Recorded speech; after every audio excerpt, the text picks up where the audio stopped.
하나님의 말씀은 요한복음 10장 7절에서 15절 말씀입니다. 신약성경 163면입니다. 요한복음 10장 7절에서 15절 말씀입니다. 그러므로 예수께서 다시 이르시되 내가 진실로 진실로 너희에게 말하노니 나는 양의 문이라. 나보다 먼저 온 자는 다 절도요 강도니 양들이 듣지 아니하였느니라. 내가 문이니 누구든지 나로 말미암아 들어가면 구원을 받고 또는 들어가며 나오며 꼴을 얻으리라. 도둑이 오는 것은 도둑질하고 죽이고 멸망시키려는 것뿐이요 내가 온 것은 양으로 생명을 얻게 하고 또 풍성히 얻게 하려는 것이라. 나는 선한 목자라. 선한 목자는 양들을 위하여 목숨을 버리거니와 삭구는 목자가 아니요 양도 제 양이 아니라 이리가 오는 것을 보면 양을 버리고 달아나리니 이리가 양을 물어가고 또 해치느니라. 달아나는 것은 그 삭구니 까닭에 양을 돌보지 아니함이나 나는 선한 목자라. 나는 내 양을 알고 양도 나를 아는 것이 아버지께서 나를 아끼고 내가 아버지를 아는 것 같으니 나는 양을 위하여 목숨을 버리노라. 아멘. 오늘도 함께 하시는 하나님께서 주시는 위로와 능력이 넘치기를 축복합니다. 십자가를 지었으나 부활하신 예수님께서 주시는 생명과 평화를 믿습니다. 성령님 안에서 하늘의 생명을 이 땅에서도 누리기를 소망합니다. 이런 우리가 바로 교회입니다. 우리나라 역사에서 조선은 태조 이성계가 고려를 무너뜨리고 세운 새로운 왕조이지요. 백성은 그대로인데 왕의 성이 왕씨에서 이씨로 바뀌었습니다. 그러나 바뀐 것은 왕의 가문만 아니지요. 이 시간 잠깐 생각하려고 하는 것은 서울도 바뀌었다는 것이지요. 왕건이 고려를 건국하고 470년 이상 서울로 사용했던 개경이었습니다. 오늘날의 개성이지요. 태조 이성계는 조선을 건국하고 2년 만에 서울을 한양으로 옮겼습니다. 그리고 그 서울을 보호하고 질서를 유지하기 위해 성을 쌓았습니다. 그런데 고려의 서울인 개경과 조선의 서울인 한양을 둘러싼 성곽 중에서 어느 곳이 더 길었을까요? 고려의 개경 성곽이 만들어지고 400년 후에 건설된 한양도성이 클까 아니면 작을까 하는 질문은 역사학자들의 궁금증이었습니다. 대답도 늘 팽팽했다고 합니다. 한양도성이 작다는 쪽이 약간 우세하긴 했지만 실상 대다수가 선뜻 손을 들지 못할 만큼 잘 모른다는 반응이 지배적이었다고 합니다. 개성이 북쪽에 있었기 때문에 정확하게 알 수 없었기 때문이지요. 최근 첨단 과학의 결과로 개성 성곽의 둘레는 23km인데 한양도성은 그 78% 수준인 18.6km라고 합니다. 한양의 성곽 길이가 개경보다 짧습니다. 아니, 고려를 무너뜨리고 조선을 건국한 이들이 어찌 개경보다 나중에 만든 한양을 더 작게 만들었을까요? 더더욱 태조 이성계가 한양도성을 쌓는데 지대한 관심을 기울였다는데 말입니까? 조선을 개국한 군인 출신인 태조가 직접 크기를 결정하고 자주 현장에 나가보았다고 합니다. 성곽 둘레가 길면 방비가 어렵고 보수도 힘들어서 개경 성곽보다 짧게 만들었다라고 하는 것이 정설입니다. 하지만 문신들은 방어보다 백성 보호를 더 생각해서 도성이 작으면 민심이 떠날 것을 걱정했다고 합니다. 전쟁이 나면 백성을 불러들여 보호할 수 있을 만큼 커야 된다는 것이지요. 성이 크면 많은 백성이 들어갈 수 있어 많은 백성을 보호할 수 있으나 전쟁이 나면 방어와 평소 관리가 어렵습니다. 반대로 성이 작으면 방어나 관리는 쉽겠지만 들어갈 수 있는 사람의 수가 적어 많은 백성을 보호할 수 없습니다. 그래서 국가가 있어야 하는 이유가 적을 방어하는 것이냐, 백성을 보호하는 것이냐라고 갈렸다고 합니다. 군인 출신들은 방어에 중심을 두었는데 선비 출신들은 백성의 보호에 더 관심이 있었다고 합니다. 이성계의 조선 건국에 참여한 하륜 같은 신하는 전쟁이 일어났을 때 가족을 도성 안으로 들여보내 보호를 받게 해야 그 백성들이 최선을 다하여 싸울 수 있으니 도성을 강화할 것을 주장했었다고 합니다. 며칠 전 신문에서 이런 내용을 읽으면서 제 관심은 오늘 본문 말씀으로 갔습니다. 오늘 말씀은 서울을 방어하기 위해 백성을 보호하는 도성과 크기가 엄청나게 차이가 나지만 성격은 비슷한 양의 우리에 관한 내용이기 때문입니다. 양의 우리는 양을 보호하며 그 생명을 풍요롭게 합니다. 우리는 오늘 말씀을 통하여 십자가의 역할을 알 수 있습니다. 그 첫째는 십자가가 구원의 문이라는 사실입니다. 9절 전반절입니다. 내가 문이니 누구든지 나로 말미암아 들어가면 구원을 받고. 요한복음에 예수님께서 자신을 가리켜 나는 무엇이다라고 선언한 독특한 말씀 7개가 있습니다. 나는 생명의 떡이다. 나는 세상의 빛이다. 나는 양의 문이다. 나는 선한 목자다. 나는 부활이요 생명이다. 나는 길이요 진리요 생명이다. 나는 참 포도나무이다. 나는 무엇이다라는 표현은 절대적 선언입니다. 예수님께서 자신이 세상에서 어떤 분이신지 어떤 역할을 할 것인지를 강조하여 말씀하시는 비유입니다. 예수님께서 실제로 떡이거나 포도나무는 아니지요. 눈에 보이는 것을 통하여 예수님께서 어떤 분이신지를 설명하는 비유입니다. 오늘 말씀에 나는 양이다라는 내용과 나는 선한 목자라는 내용이 들어있습니다. 자신을 양의 문이라면서 우리에게 예수님이 어떤 분이신지를 말씀하고 있습니다. 하지만 우리에게는 설명이 필요한 내용입니다. 당시 사람들은 눈으로 직접 보고 느끼는 친숙한 내용이었을 때 터인데 말입니다. 당시 이스라엘의 주업은 양을 치는 목축업이었습니다. 양을 치는 목자는 양떼를 이끌고 풀을 찾아 다녀야 했습니다.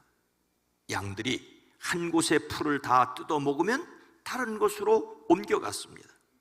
밤에 우리로 돌아오지 못하고 들판에서 지나는 일들이 많았습니다. 이때 목자는 양을 보호하기 위해 돌이나 나뭇가지로 들판에 임시 울타리를 만들었습니다. 사나운 짐승들이 공격하는 것을 예방하기 위해서지요. 목자가 들판에 임시 우리간을 만들 때 문제는 문입니다. 목자들이 문짝을 메고 다닐 수는 없기 때문이지요. 그래서 우리간의 한쪽을 양이 드나들 수 있도록 트고 목자가 문짝 대신 그곳에 비스듬히 누워서 잠을 잤습니다. 그래서 목자는 자연스럽게 양의 문이 되었습니다. 양들이 우리 안으로 들어오는 동안 목자는 서서 양의 상태를 일일이 살피지요. 이때는 열린 문입니다. 밤이 되어 목자가 비스듬히 누우면 닫힌 문입니다. 양들은 닫힌 문이 된 목자를 믿고 그 안에서 평안한 밤을 보낼 수 있습니다. 다음 날 아침이 되어 목자가 일어나면 열린 문이 되어 양들은 풀밭으로 나갔습니다. 양들에게 문은 문 안으로 들어가는 길입니다. 문을 통하지 않으면 우리 안에 들어갈 수 없습니다. 길은 모든 사람에게 열렸지만 문은 허락된 사람에게 열립니다. 예수님께서 우리를 인도하십니다. 자기 소유의 양을 목자가 인도하듯이 예수님을 주님으로 믿고 따르는 사람들을 인도하십니다. 큰 폭풍을 만난 배가 난파되어 가까스로 살아남은 한 사람이 작은 무인도에 올랐습니다. 그는 섬에 홀로 남았습니다. 그는 매일 바다를 바라보며 하나님께 기도했습니다. 하나님, 저를 구해주세요. 누군가 저를 발견하게 해주세요. 그러나 날이 가고 또 가도 구조선은 보이지 않았습니다. 그래도 그는 포기하지 않았습니다. 떠내려온 나무들을 모아 작은 오두막을 지었습니다. 비와 바람을 피하고 자신이 모아둔 몇 가지 물건을 보관하는 작은 집이었습니다. 그 오두막은 그에게 마지막 희망이었습니다.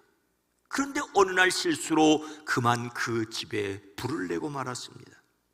집은 시뻘건 불꽃을 내며 천천히 사라져 없어졌습니다.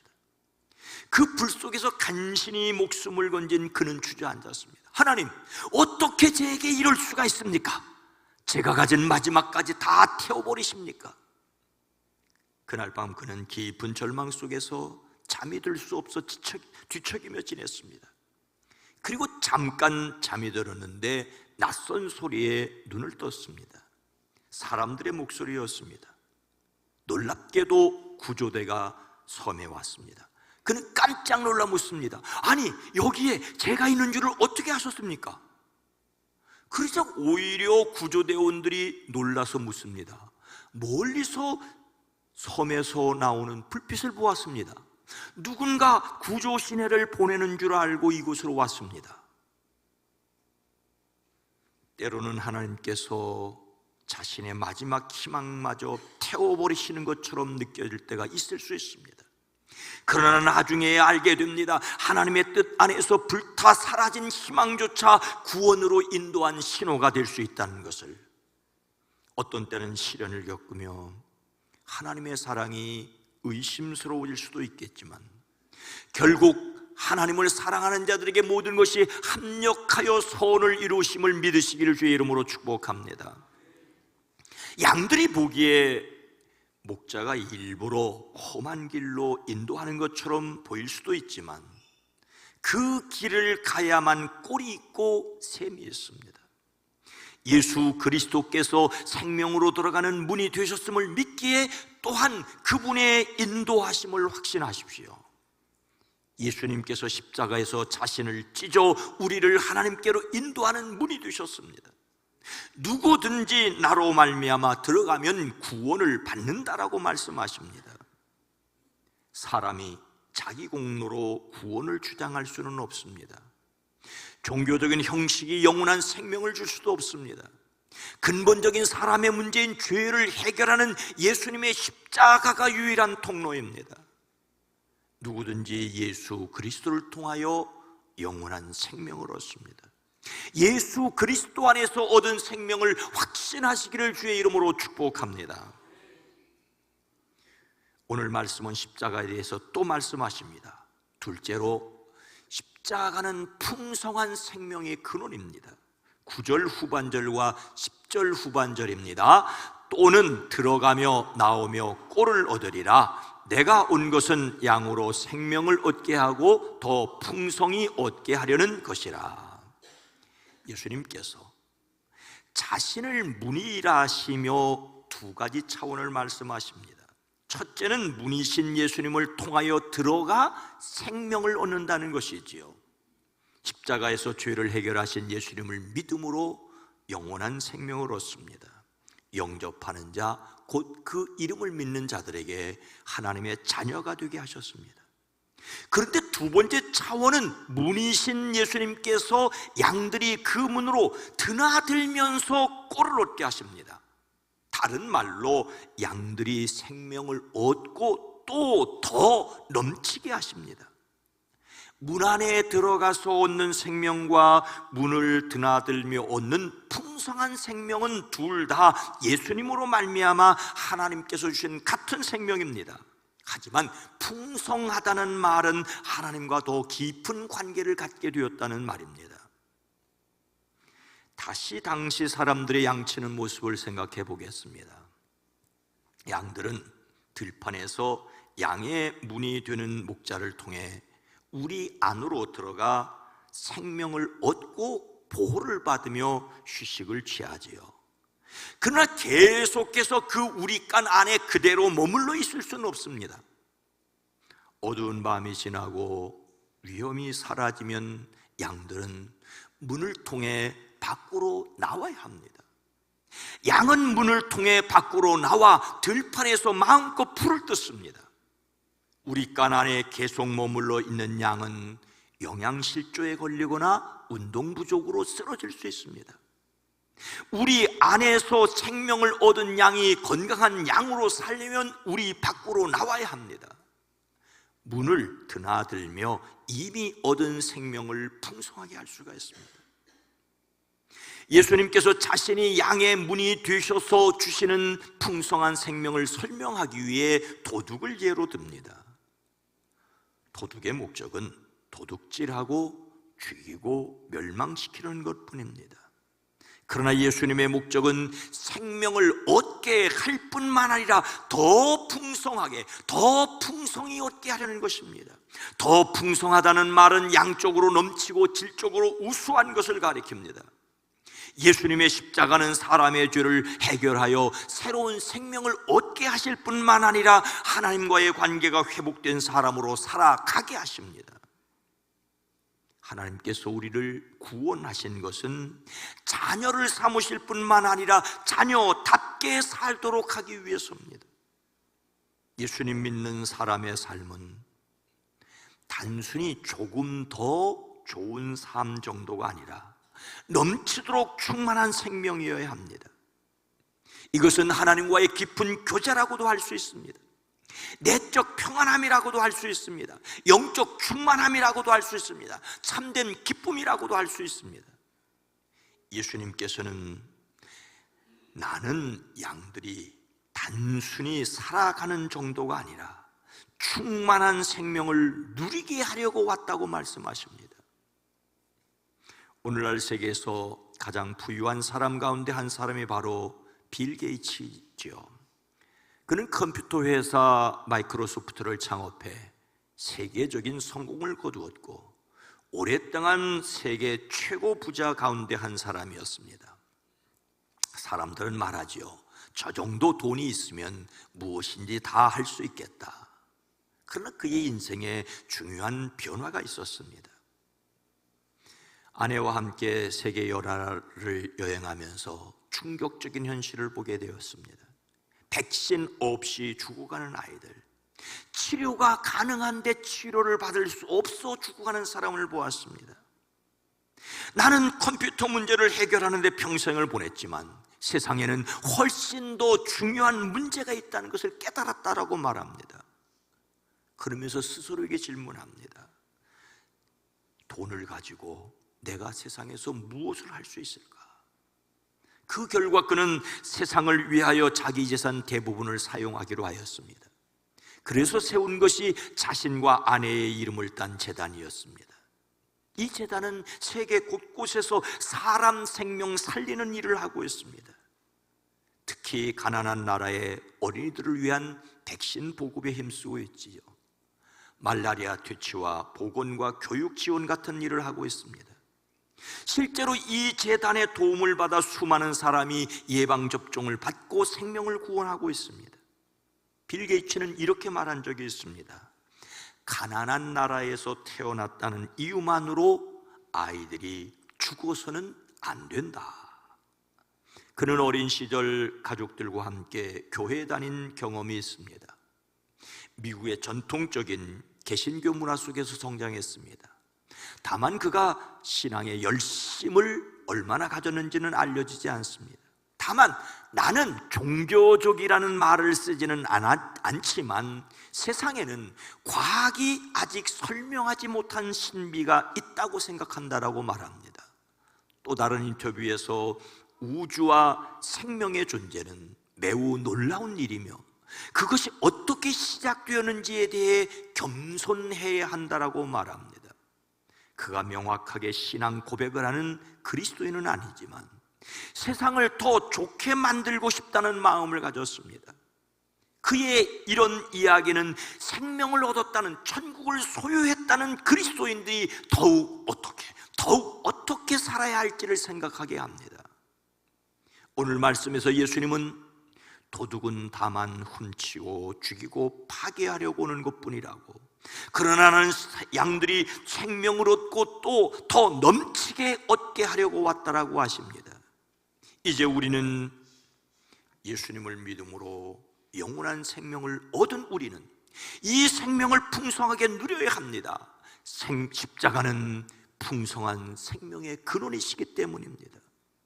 예수님을 믿음으로 영혼이 잘 됨을 믿는 사람들은 하늘에서 이 땅 위에 이루어지기를 누리는 사람들을 더 많이 품는 사람들이 되어지기를 주의 이름으로 축원합니다. 오늘 말씀이 말씀하는 십자가의 의미는 또 있습니다. 셋째, 십자가는 선한 목자의 사랑입니다. 11절 말씀입니다. 나는 선한 목자라. 선한 목자는 양들을 위하여 목숨을 버리거니와. 앞서 나는 양의 문이다라고 말씀하신 예수님께서 이어서 나는 선한 목자라고 하십니다. 문이 양을 보호하는 통로라면 목자는 양을 돌보는 사람입니다. 예수님께서 양을 우리 안으로 들어오게 하는 문이 되신 것에 그치지 않고 양을 위해 자신의 생명까지 내어주는 선한 목자가 되셨다라고 말하고 있습니다. 여기서 선하다는 말은 단순히 착하다는 뜻이 아니라 아름답고 이성적이라는 의미이죠. 나는 참된 목자라고 선언하십니다. 세상에는 많은 지도자와 스승이 있습니다. 그러나 양을 위하여 목숨을 버리는 목자는 없습니다. 예수님께서 자신을 가리켜 양을 이용하는 목자가 아니라 양을 위해 희생하는 참된 목자라고 하십니다. 여기서 중요한 말이 또 있는데 양들을 위하여라고 하십니다. 위한다는 말은 여기에서 무엇인가를 위하여 대신이란 뜻을 가지고 있습니다. 양을 위해 대신 자신이 죽는 목자라고 하십니다. 십자가는 바로 이 사랑의 사건입니다. 예수님께서는 사람이 친구를 위하여 자기 목숨을 버리면 이보다 더 큰 사랑이 없다라고 하셨습니다. 그리고 자신은 친구가 아닌 사람을 친구로 삼기 위해 십자가에서 돌아가시는 사랑을 보이셨습니다. 다시 당시 목자들의 삶을 생각해 보십시오. 목자는 양떼와 함께 들판을 다니며 밤에도 양을 지켜야 했습니다. 광야에는 양을 노리는 늑대나 사나운 짐승들이 있었습니다. 목자가 잠시라도 방심하면 양은 쉽게 공격을 당했습니다. 그래서 목자는 항상 양떼와 짐승 사이에 서야 했습니다. 짐승이 공격하려 하면 목자가 맞서야 했습니다. 목자는 도망칠 수 있으나 양을 사랑하는 목자는 도망치지 않았습니다. 양을 살리기 위한 위험을 감수했지요. 오늘 말씀에서 예수님께서는 자신을 선한 목자라고 말씀하시는 이유가 양을 위하여 목숨을 버리기 때문이라고 합니다. 선한 목자는 자신이 지켜주지 않으면 양이 목숨을 잃을 것을 알기에 그 양을 위하여 위험을 무릅습니다. 오늘의 겨울 스코틀랜드 어느 지방에 큰 폭풍이 몰아쳤습니다. 눈보라와 강풍 때문에 목장들은 큰 위험에 처했습니다. 양떼는 눈보라 속에서 길을 잃거나 늑대 공격을 받기 쉬웠습니다. 그날 밤 한 목자는 양떼를 산 위에서 아래로 우리로 몰아넣으려고 애를 썼습니다. 양들이 살 수 있는 유일한 길은 우리로 들어가는 것입니다. 근데 그 폭풍 속에서 양 몇 마리가 산 쪽으로 흩어졌습니다. 목자는 잠시 고민했습니다. 그대로 두면 그 양들은 밤을 넘기지 못할 것이 분명합니다. 그래서 그는 다시 눈보라 속으로 올라갔습니다. 양을 아끼는 목자는 도망친 양들을 찾으러 나섰습니다. 그러나 시간이 지나도 양을 찾으러 간 목자는 돌아오지 않았습니다. 다음 날 동네 사람들이 그 목자를 찾아갔습니다. 그리고 산빛 아래서 놀라운 장면을 봅니다. 그 목자는 이미 차가운 눈 속에서 숨을 거둔 상태였습니다. 그런데 그의 몸 아래에 몇 마리의 어린 양들이 살아 있었습니다. 목자는 마지막 순간까지 자기 몸으로 양들을 감싸 추위와 늑대를 막아주는 진짜 목자였습니다. 예수님께서 삭군과 목자를 비교하여 말씀하십니다. 삭군은 양이 자기 것이 아니기 때문에 늑대가 오면 양을 버리고 도망하지만 목자는 다르다라고 하십니다. 양이 자기 것이기 때문에 끝까지 지킵니다. 예수님께서는 바로 자신이 그런 목자라고 하시며 자신이 십자가에서 돌아가실 것을 말씀하십니다. 십자가는 단순한 처형 도구가 아닙니다. 십자가는 선한 목자가 양을 대신하여 죽는 자리입니다. 우리는 죄로 인해 멸망받을 수밖에 없는 존재입니다. 그러나 예수님께서 우리의 자리에 대신 쓰셨습니다. 대신 십자가를 지셨습니다. 그래서 우리는 살고 예수님께서 대신 돌아가셨습니다. 이것이 바로 선한 목자의 사랑입니다. 아직 로마 제국이 그리스도교를 인정하기 이전에 박해를 피하여 지하, 묘지, 카타콤으로 숨어들었던 성도들이 있었습니다. 그들이 그 지하에서 그렸던 그림 가운데는 선한 목자가 있습니다. 이 그림은 예수님을 십자가에 달린 모습으로 그린 것이 아니라 양을 치는 목자로 표현했습니다. 카타콤의 선한 목자 그림은 목자가 가운데 서 있고 어깨에 양을 메고 있고 좌우에 양 두 마리가 있습니다. 이 장면은 나는 선한 목자라는 말씀과 함께 잃은 양을 찾은 즉 즐거워 어깨에 메고라는 말씀을 동시에 보여줍니다. 구원과 보호 그리고 인도를 표현합니다. 양을 어깨에 맨 목자는 예수님께서 죽음을 넘어 우리 영혼을 인도하는 목자라는 희망을 담고 있습니다. 초대교회 성도들은 무덤 속에서 왕이 아니라 대신 양을 어깨에 메고 어둠 속을 걸어가는 목자로 예수님을 보았습니다. 죽음의 어둠 속에서도 자기를 찾아와 영원한 천국으로 인도하시는 예수님을 믿었기 때문입니다. 십자가는 단순한 고난의 상징이 아닙니다. 십자가는 우리를 향한 선한 목자의 사랑이고 우리를 대신한 희생의 자리입니다. 우리를 살리기 위한 구원의 사건입니다. 예수님은 양인 우리를 위해 목숨을 버린 선한 목자입니다. 그 사랑을 기억하시기를 주의 이름으로 축복합니다. 사랑하는 성도 여러분, 오늘 말씀은 매우 선명한 대조를 이루고 있습니다. 그것은 목자와 도둑과 목자입니다. 도둑이 오는 목적은 도둑질하고 죽이고 멸망시키려는 것입니다. 양에게서 무엇인가를 빼앗고 사람을 이용하여 결국은 파괴하는 것이 사탄의 전략입니다. 그러나 선하신 목자이신 예수님께서 세상에 오신 목적은 생명을 얻게 하고 더 풍성히 얻게 하려는 것입니다. 예수님은 단순히 삶을 개선하려는 것이 아니라 새 생명을 주심으로 하나님의 자녀를 삼기 원하십니다. 그리고 이 세상 속에서 하나님의 평안과 기쁨을 누리며 살기를 원하십니다. 그리고 하나님께 받은 그 사랑으로 세상을 주님 오시는 그날까지 채워가기를 원하십니다. 선한 목자이신 예수님을 믿는 여러분, 십자가를 지셨으나 부활하신 예수님을 믿음으로써 하나님 자녀됨의 확신을 가지시기 바랍니다. 그래서 이 땅에 하나님의 자녀로 살기를 도전하시기 바랍니다. 더 많은 사람을 예수님께로 인도하기 위해 사랑을 실천할 수 있기를 원합니다. 예수님이 친히 목자 되심을 고백함으로 그 양으로서 하나님의 풍성함을 누리는 저와 여러분 모두가 되어지기를 주의 이름으로 축원합니다.